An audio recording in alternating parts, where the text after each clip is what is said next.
When everything we consume is the worst thing ever by some mouth breather on the internet, how is anything truly the worst thing ever? Time for the only podcast to officially create a list of the worst movies ever made. The only one. For real. Worst movies ever. Worst movies ever!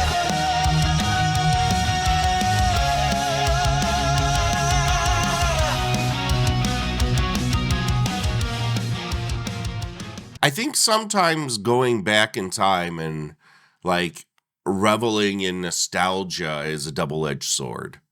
I think we do it a lot now in our culture. In the last, I would say 15 years, we've gone through this period where we were really romanticizing 80s, and then we shifted over to the 90s, and it's mostly because those of us from Gen X and millennial age grew up around that time, and now we're older, and we want to see, we want to look back and have fun with what we grew up with.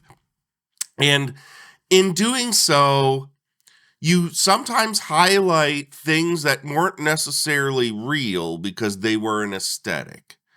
And when you look back with reality-based eyes, as we're going to do today with the movie we're talking about, Little Gorey, made in 1993, you will see some of the uglier sides of what we found acceptable and in those times. Because it's easy for us to look at something like Little Gorey and go, oh, well, this is a really snotty, very 80s style. Even though it was made in 1993, this film feels like it was literally ripped from the mid to late 80s. It feels very trauma. It feels very much at home with underground independent cinema at the time. And there's a lot of hair metal in it. There's a lot of just 80s culture baked into what it is. But today, there's one thing that I think would be a decent conversation to have. I usually don't like to get super political. I usually want to keep things fairly low key. But when we see things like racism come up in these movies, like bigotry, homophobia, racism, hatred towards anybody other than who you are, I'm not going to sit and turn a blind eye to that kind of stuff. Yes, there are times if you choose personally to separate the art from the artist or to separate yourself from the time this was made or separate your beliefs to enjoy a piece of art, you do whatever you want to do. I also believe when you look at something and it's full of stuff that you just don't agree with, you do not have to recommend it to people. You can allow that thing which does exist is going to continue to exist. You don't need to then hand it to somebody else and say, hey, you should check this out. Because today, Lil Gorey, while in the pantheon of movies that I've sat and talked about over the course of the last, how long has it been since 13 years that I've been podcasting, which seems unfathomable to me at this point, because honestly, I never thought that this would be something that I would habitually do, but here we are. This should be a movie that is firmly in the camp of me. This was a movie. This would have been a movie that would have been on Astro Radio Z. This definitely is a movie that belongs here on Worst Movies Ever. But as we all grow up, we should not turn a blind eye to things like racism. We never should turn a blind eye to things like racism. Ever. No matter what age you are. Hopefully, those of you out there were taught from a very young age that racism is bad. And it isn't something that we should tolerate in any form. So it's unfortunate to come into the movie that we're going to talk about today, Little Gorey, which is really nothing more than a Cinderella-style fucking crude slasher flick, and have to put a caveat on it, unfortunately. So what is the plot of this thing? The titular little Gorey stuck with his awful stepfamily that consistently and constantly abuses him in every way possible, gets a stroke of luck one day when his brother gets killed in an accident while they're having an argument. From that point on, everyone around him starts to die accidentally or by his hand in his constant pursuit of individualism. This is a movie that it's a very simple plot to get. And while there are some things that you'll enjoy about it, my verdict is the film starts really promising with a great old snotty trauma vibe and a very snappy script. When you first watch this thing, the first 15 minutes of this movie, I felt so at home with this until it grinds to a halt about 20 minutes in, and with no likable characters and no actual plot, there's absolutely nothing satisfying by the end of this film. It just kind of meanders to the finish. Really, there's far worse movies out there on Tubi for you to find, and this is on there, and we're going to talk about the Tubi transfer because it also is like nostalgia is a double-edged sword where it looks really nice, but the audio is so fucking overdriven and awful that it's really hard to want to sit and continue to watch it. I personally kind of flipped back and forth between a VHS rip that I had and the Tubi version. The Tubi version looked so nice that I just wanted to tough it out. But for the most part, the audio is atrocious on Tubi. I don't know where they got that. Whoever put this thing together, I don't think it was Vinegar Syndrome. I don't know. I could be wrong. That audio, man, so bad. You can't contribute it to like Tubi compression pushing the thing over the edge because it would have already had to have been brick walled at some point to the point where any little thing would have pushed it over the edge. It's fucking terrible. It's really bad. But there's far worse movies on Tubi you could be watching, trust me. And we're going to get into that in a couple weeks when I start a new series here on Worst Movies Ever, which is going to be dedicated to Tubi originals. That's down the road. Prepare for that one. But this kind of is a bit of a wasted potential movie in a lot of ways. And I'll explain those to you in a little bit. But let's just say, it starts off really strong and then kind of goes fucking nowhere. And then when you put on top of that there is in-your-face racism throughout this entire movie, what a goddamn shame. What a damn shame, because this could have really been one of those movies that I feel could have been a fun little nostalgia watch. But so it isn't. It's not going on the list of the worst movies I've ever seen, even though I kind of feel like anything that has blatant homophobia or blatant racism or blatant bigotry should just be tossed into a pit. Like, those things can be forgotten about, right? There's a reason why, as a black metal fan, I have to go onto websites to tell me if those black metal bands are fascists or not, if they're neo-Nazis or not. And it's unfortunate that I have to do that as a fan of music, but that's the reality we live in. So do we need to do that with the movies we watch as well? Boy, that would whittle down quite a bit of them, wouldn't it? But honestly, I feel, and this is my opinion, and you can voice your opinion as well, I feel like at some point, we just need to let this stuff go. So let's get to the good, the bads, and the what the fucks. Let's start with the goods. What is good? As I said before, overall, this has a very early Trauma pickup vibe. And what I mean by Trauma pickup is Trauma not only made their own in-house films, Lloyd Kaufman made his own films, but they would literally pick up independent films left and right for next to nothing, really, and distribute them. And this has that very 80s Trauma pickup vibe, where the stock of the film looks exactly like everything that you've seen that came out of Trauma's distribution center. way back in the day. This is shot on film. I think I misspoke last episode where I said it is shot on video film. It's not. This is very much shot on film. And I really love, and this is something that I don't feel like a lot of movies do, but I wish they would. Instead of just having a soundtrack playing over top of a black screen with credits over top of it, they actually start the movie during the black screen credit sequence where you hear the audio of things happening and then it just picks up. I fucking really think for low budget movies, it's a great way to go. If you can't, back in the day, these movies, there's a reason why they did the black screen with the credits. It wasn't very easy for them to superimpose credits on top of footage.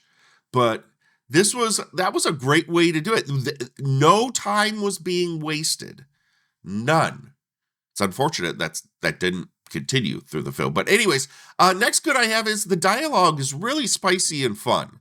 And the edit's really tight, if not a little wonky at times. And I when I say wonky, it's mostly the audio edit. The audio's not really smoothed out. The mix is really off. But the edit is actually pretty fucking great, and it's shot pretty well. So, like, the technical aspects of this movie aren't too bad outside of that audio. And the dialogue, when I say the dialogue is spicy and fun, it just feels like, to me, the way people talk. Like, if you were in a scenario like this, where you have this kid that his parents have died, and he's living with the step parents, and it's kind of, it's a Cinderella type thing. Like, why is this child with a bunch of step family? It's never really explained outside of Corey opening up a locket and there being pictures of who we assume are his parents and him saying, "Oh, I miss you guys." That's it. That's all that's ever explained in this. Besides their completely ridiculous dialogue where they're just treating him like absolute fucking garbage. Like, these people abuse this kid. He has like fucking black eyes and scars and all sorts of shit. The dialogue between the people feels like normal ass fucking dialogue you would see or you would hear back in the day. So I kind of like that. Everything about this movie is so mid to late 80s. Even though this was made in 1993, like I had said before, it firmly feels like it's the 80s. Everyone is into Ozzy. Ozzy is actually a plot point in this movie where Corey goes to buy Ozzy tickets for this girl that he has a shine for. And he goes to this place to get a record store to get the tickets. And you will not believe the best primo seats he could get, because that's what he requested. Where do you want to sit? I want the best you got. Guess how much those tickets were in 1993? 18 fucking bucks. Jesus fucking Christ, do I wish I could get tickets for 18 bucks front row. In any concert, in any fucking concert. Oh my God. On top of that, there's posters of SOD, and there's this prominent, in one of the bedrooms, prominent poster of New Wave hookers with Tracy Lords on it.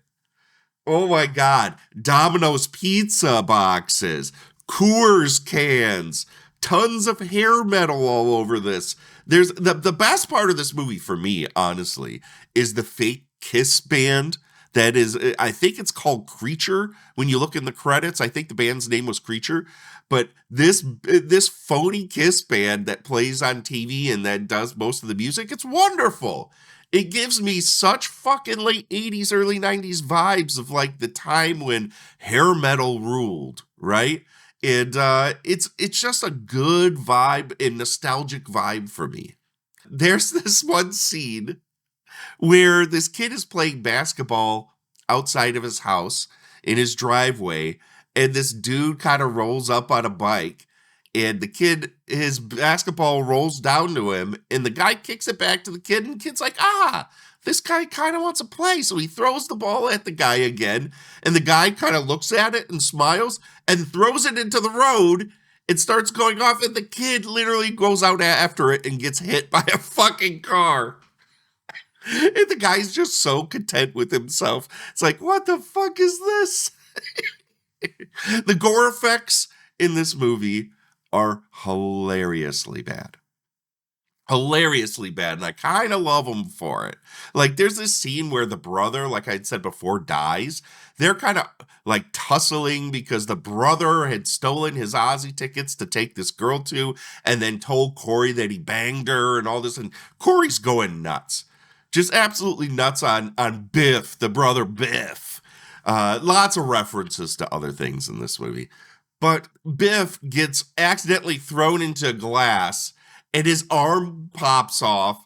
And when you see Corey holding this obviously phony rubber arm while Biff, they cut back to him, his chest then expands like twice the size so his arm could be hidden and there could be an apparatus pulling out of it. So fucking hilariously awful that's kind of what is par for the course in this movie. And if you're into that kind of stuff, you're going to love it. You're going to absolutely love that. Corey at one point, to hide bodies that start accumulating, starts grinding them up in a meat grinder that I guess they have in the house. I guess they make their own sausage or do make their own meats. And he starts feeding this stuff. So it's like, it's fun in the way that if you like low budget horror, you're going to get into the stupid effects that are in this movie. Another line that I thought was really funny and fun in this movie was this girl that he's into, who's a total fucking shitheel. And we'll get to this later. Corey has had the hots for her the entire movie. And they get to a point where they're in a bed together after they had, decided that Biff is dead. Biff had gotten cocaine from somebody and he was going to sell it. And he told this girl at the concert that he had all this cocaine and they wanted to sell this off and make money and run away. Corey kind of comes on to her in bed and she looks at him and goes, "Oh, no, I've never done it before," even though it's clear she has. "Never done it before. I want my first time to be special in someplace special, like a hotel room." Which, when you think about like a kid thinking about what would be special, okay, I guess. And I think she's supposed to be a senior in high school, and Corey's supposed to be in like 7th grade or 9th grade. I forgot how old Corey's supposed to be, but these are kids. These are kids. So it's kind of cute, kind of funny, kind of stupid. There's a party later in this movie where they're basically the thrust of the plot after a while. Biff dies, then Corey decides to tie up the stepmom to the couch, and they decide to have a party because Biff's cocaine dealer, who he owed money to, shows up demanding his money or he's going to light the house on fire and kill everybody. So they decide to throw this kegger in order to raise money to pay this guy off so they won't all die. This one dude shows up at this party and he looks exactly like Dave Mustaine. I mean, I had to double back on it and see, Dave Mustaine wasn't in any movies, was he? Because holy fuck, this guy looked just like him. There's also, for the most part, most of like the gore sequences and the horror aspect, like the kills and all that stuff, are pretty shittily done. But there is one dream sequence toward the end where Corey, after he's killed the drug dealer, is like sleeping, and the drug dealer's zombified corpse with blood hanging off his head comes and tries to choke him out. And I thought that was really cool. There are flourishes in this movie where it would fool you into thinking you're actually watching something worthwhile. But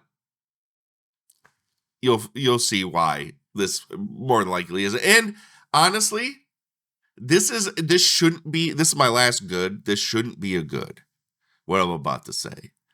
But because I liked the music, the credits roll and the music plays and the credits end before the music ends, And they let the fucking music play out to the end with just a black screen. And I was like, all right, hey, at least I got something out of this. Let's get to the bads. What is bad?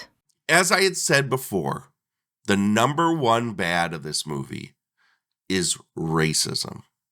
Corey's family moves into a diverse neighborhood of older people, younger people, white people, black people, Hispanic people, all sorts of different kinds of people. And at first, it seems like they're trying to integrate this into the story and have Corey be this person that can walk in and out of all these worlds and not have a problem with it. Immediately within the first 10 minutes, Biff throws out hard N's with hard R's. So immediate black slurs start happening in this film. You can't excuse that shit.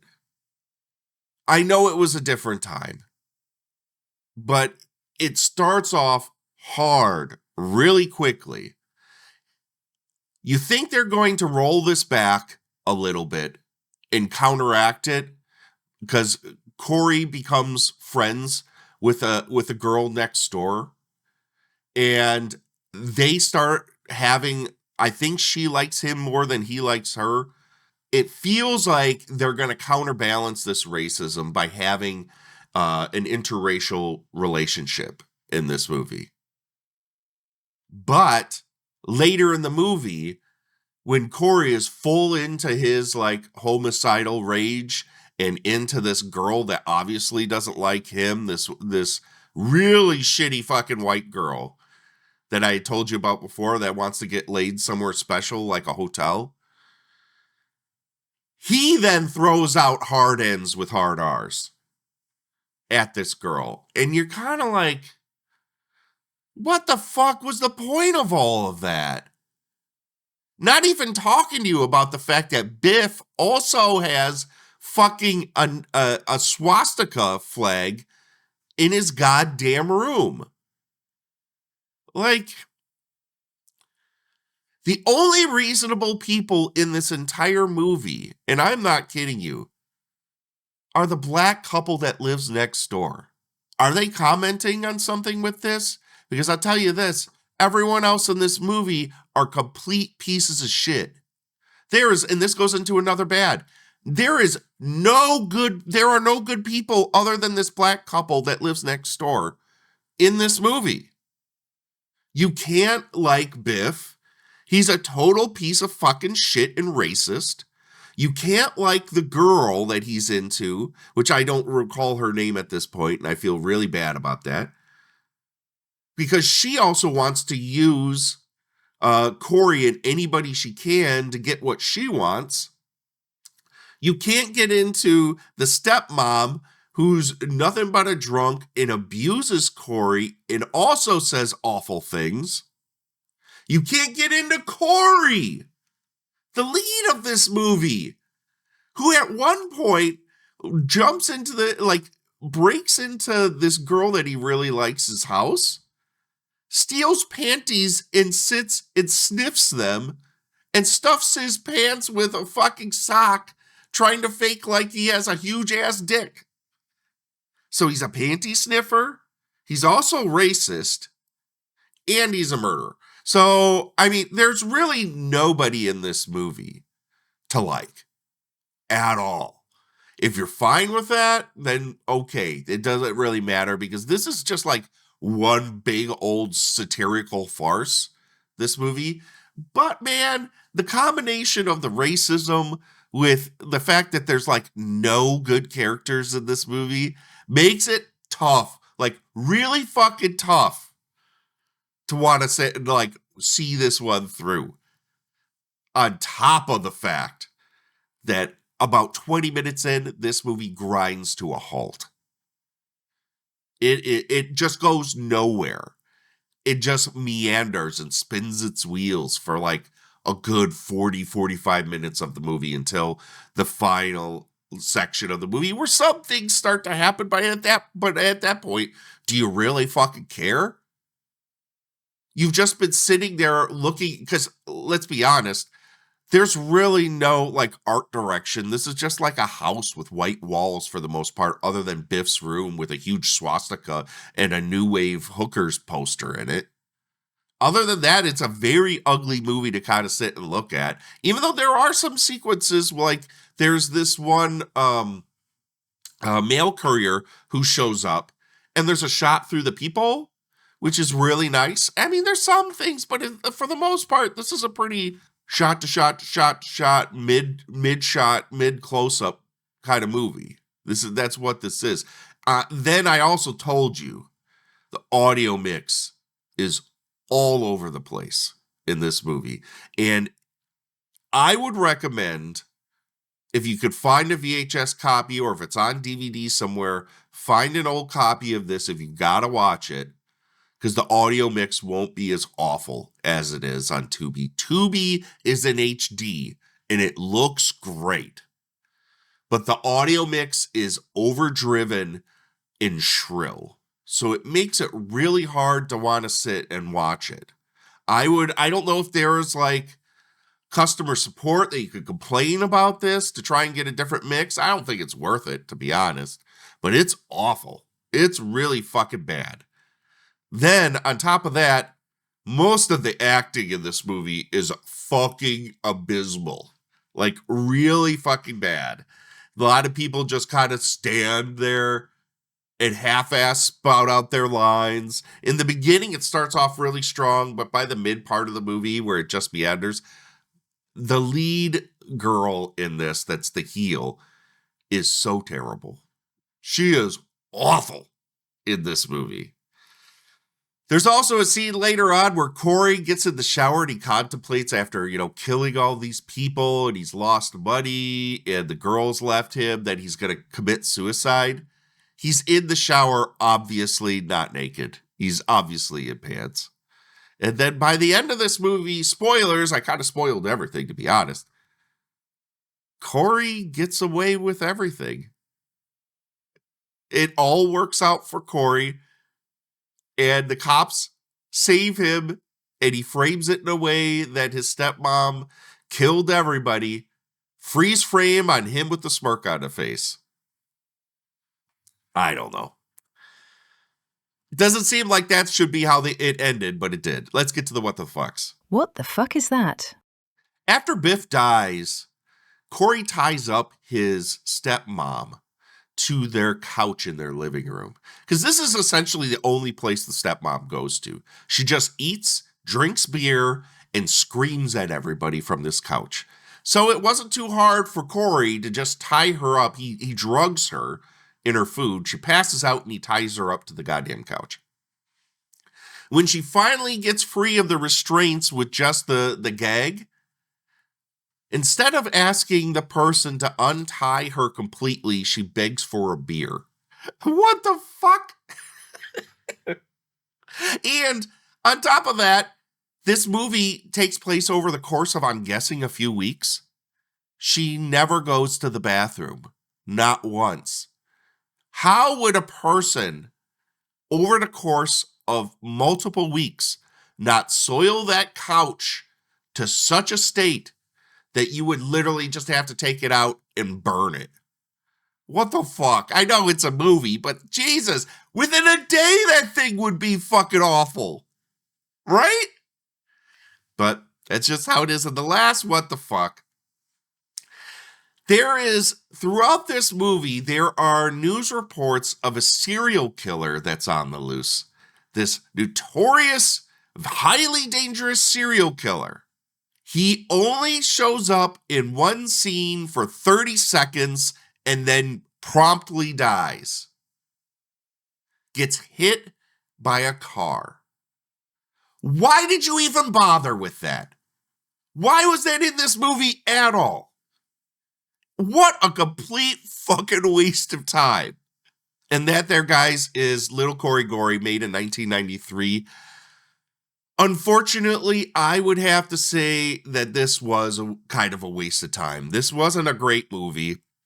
I wanted to like it way more than I did, even if it didn't have overt racism in it, I still wouldn't recommend this to you.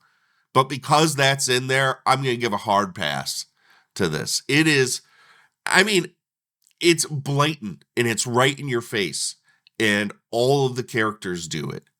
So this movie could get the highest middle fingers, and it is not a movie that I will recommend to you. So there's that. Next episode of the podcast is going to be, and this opens up a door, because there's been an episode I've been mulling around with that does a lot of the same things that the next movie we're going to talk about, Scream Queen Hot Tub Party, does.